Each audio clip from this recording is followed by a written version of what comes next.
પાલનપુર નગરપાલિકા હદ વિસ્તારમાં હાલ કોલેરાએ માજા મૂકી છે. પબ્લિક એનાથી ખૂબ જ પીડિત છે અને હવે ટૂંક સમયમાં જ વરસાદનું આગમન થવાનું છે, જેના લીધે પાણીજન્ય અને મચ્છરજન્ય રોગોનો પણ વ્યાપ વધશે. તો આ સંદર્ભે પાલનપુર નગરપાલિકાની હાલની કામગીરી શું છે એ સંદર્ભે વિપક્ષના નેતા અંકિતા એમ ઠાકોર આપણને વિસ્તૃતમાં માહિતી આપશે. શું છે હાલની પ્રવૃત્તિ?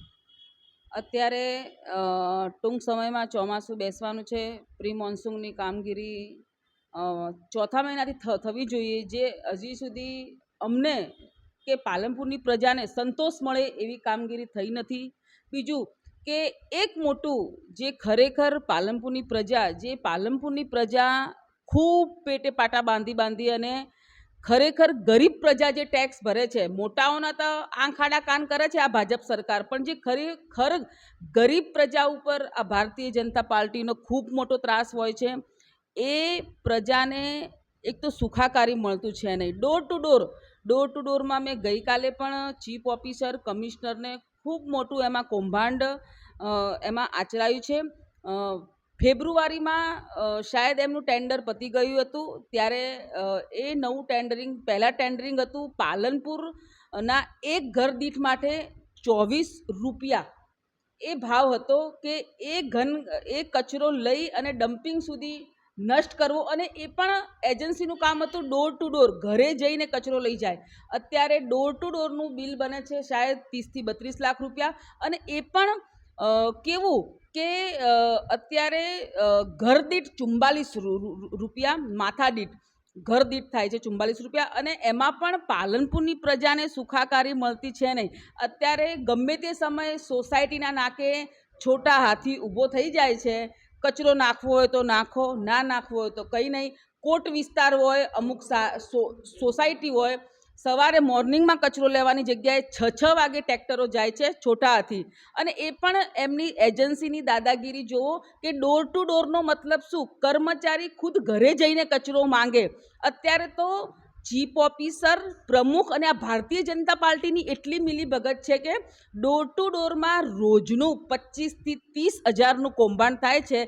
તો મહિનાનું આપ જાણી શકો છો કે પાલનપુરની પ્રજાના કેટલા પૈસા ભારતીય જનતા પાર્ટીના ઘરે જાય છે. તમે જે ડોર ટુ ડોર ઘર દીઠ 44 રૂપિયાનો આંકડો કહ્યો, પાલનપુરની લગભગ 50,000 જેટલી મિલકતો હશે, બરાબર? અંદાજ એટલી હોઈ શકે છે. અને 70,000, તો દર મહિને કેટલું 22 લાખ રૂપિયાનું બિલ બને છે. દર મહિને જૂની એજન્સીનું 12 લાખ બનતું હતું. એ પણ કેવું કે ઘરે જઈને કચરો લઈ આવતા હતા, અને 60% એજન્સી ઉપાડતી હતી અને 30% નગરપાલિકા ઉપાડતી હતી. અત્યારે 30% એજન્સી ઉપાડે છે અને 70% નગરપાલિકા ઉપાડે છે, અને બિલ બને છે 32 લાખનું ડોર ટુ ડોરનું 12 લાખ. અને રાત્રે જે રોડ સફાઈ થતા હતા એનું શાયદ બિલ બનતું હતું 18 થી 21 લાખ. અત્યારે માત્ર સફાઈનું બિલ બને છે 26 લાખ. ડોર ટુ ડોરનું 26 લાખ બને છે, અને રાતના રોડ, મોટી વાતો હતી ભારતીય જનતા પાર્ટીને કે પાલનપુરને સિંગાપુર બનાવશું. અત્યારે પાલનપુરને નવાબી શાસનના ખાલી સુંદર રોડ મળી જાય ને, એ પણ પાલનપુરની જનતાને કાફી છે. તમે જે આક્ષેપ કર્યો છે આ કૌભાંડનો, એ માટેના તમારી પાસે કોઈ એવિડન્સ છે ખરા?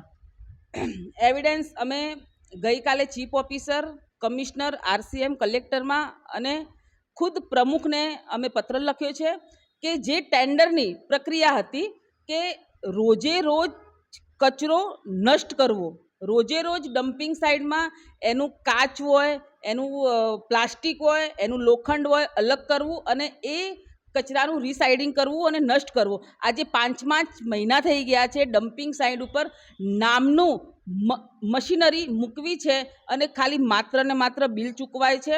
5 મહિનાનો ડમ્પિંગ સાઇટ પર તમે જોઈ શકો છો નવો એક ડુંગર થઈ ગયો છે. જૂનો ડુંગર તો 12 કરોડમાં હજી પૂરો થયો છે નહીં, અને બીજો 5 મહિનામાં નવો ડુંગર છે. જ્યારે ટેન્ડરિંગમાં એવું હતું કે રોજ કચરો નષ્ટ કરવો. ડમ્પિંગ સાઇટ ઉપર જે મશીનરી મૂકેલી છે એમાં જે રિસાયકલ જે કચરો થાય છે એનો યુઝ શું છે?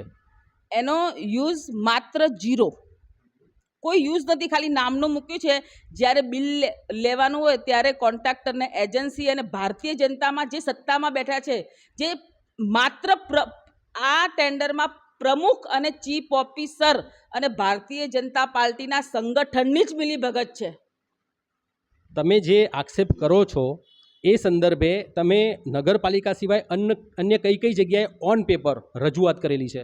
અમે અન્ય કમિશનર મ્યુનિસિપલ એડમિનિસ્ટ્રેશન અને પ્રાદેશિક કમિશનર, કલેક્ટર, મુખ્ય અધિકારી, ચીફ ઓફિસર અને પાલનપુર પ્રમુખ, જેને પ્રથમ નાગરિક કહેવાય, જ્યારે એને પોતાને ખબર હોવી જોઈએ કે મારું શહેર સુંદર શહેર.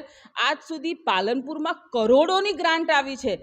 મને તો હું આ જાહેર જનતામાં મીડિયા દ્વારા જવાબ માગું છું કે ન્યૂ પાલનપુરમાં કેટલી ગ્રાન્ટ આલી અને આજ સુધી મારા કાર્યકાળમાં 3.5 વર્ષમાં કોટ વિસ્તારમાં કેટલી ગ્રાન્ટ આલી. જો બંનેનો હિસાબ મળે તો પ્રમુખને રાજીનામું આપવું જોઈએ.